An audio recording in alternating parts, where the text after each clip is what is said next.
এই যে স্যার, এই যে পাকঘর কোনখানে? এগুলো কি ডরমিটরি? জি স্কুলগুলো স্যার ডাক্তারদেরকে দিয়ে কাজ করছে। কিন্তু এখনো কাজটা নাই। না না স্যার।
ভাই মোবাইল সামনে নিয়ে না ভাই, কমের তো নেন, ভালো জিনিস পাবে।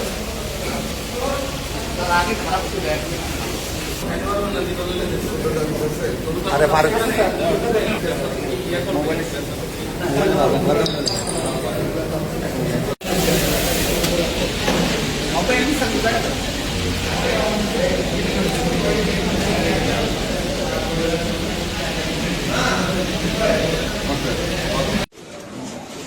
বাইরে রাখতে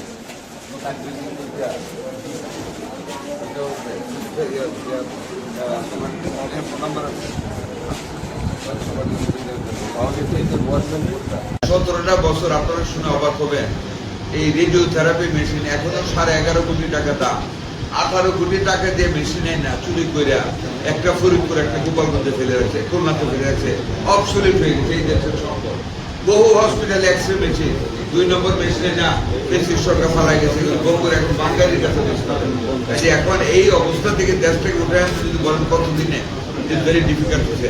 তবে এটুকু বলতে পারি, আমাদের প্রতিশ্রুতি আমরা জনগণের জন্য সুস্বাস্থ্য আমরা নিশ্চিত করবো। সেটার জন্য আমাদের যা যা করার ইনশাল্লাহ আমরা কাজ শুরু করেছি, আমরা কাজ করবো। এইটুকু আপনাদের আশ্বস্ত করতে পারি। আমরা কমিটেড যে আমরা এই দেশকে উন্নত করবো।